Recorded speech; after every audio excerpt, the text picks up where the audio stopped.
Narito po muli si Nurse Dodong at nagsasabing magandang araw po sa inyong lahat. Nakatanggap po tayo na ang sabi po ng ating viewer, bakit po ganun Nurse Dodong?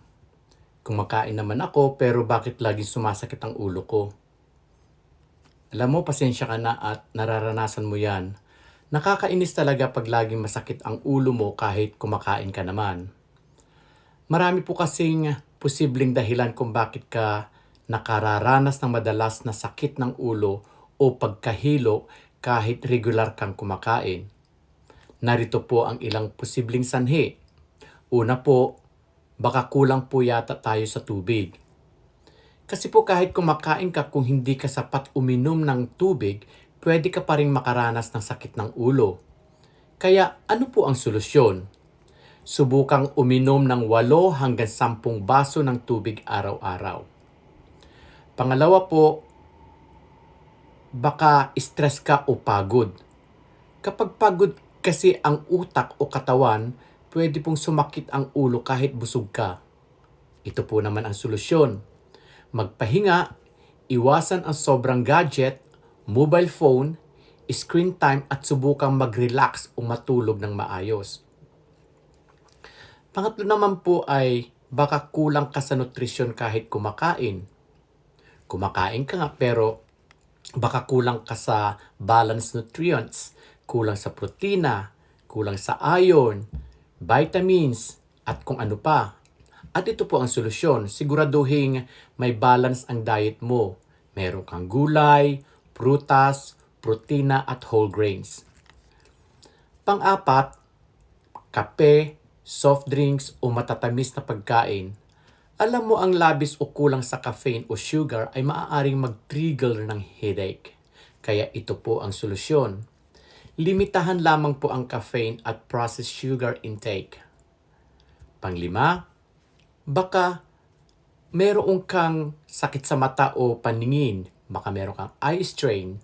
Madalas na sanhi ng ulo ay eye strain lalo na kung matagal ka sa screen, sa cellphone, sa computer. Ito naman po ang solusyon. Magpatingin sa optometrist.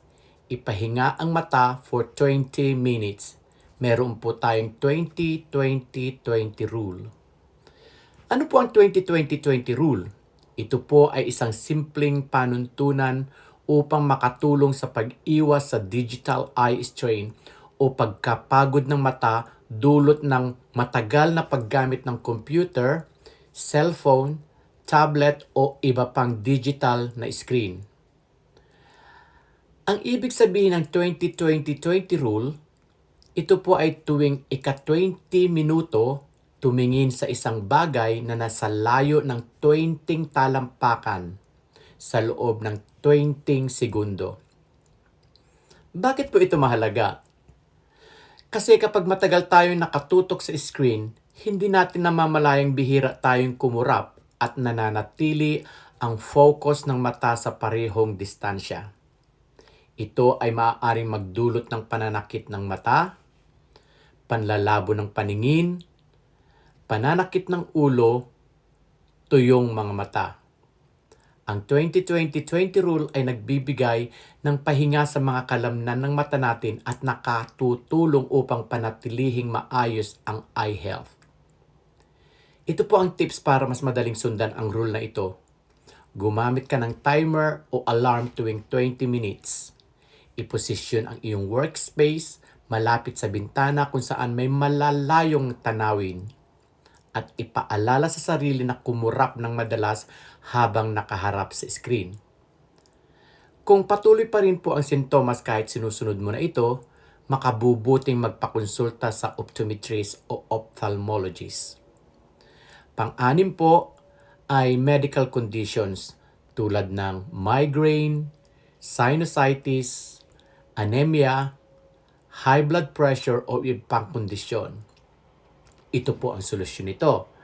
Kung palagi masakit ang ulo mo kahit sapat ang kain at tulog mo, magpakonsulta na po sa doktor para masuri ng maayos.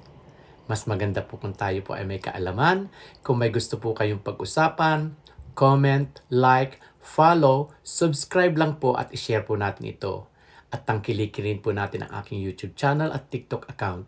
Muli, ito po si Nurse Dodong at nagsasabing magandang araw po at maraming salamat sa suporta.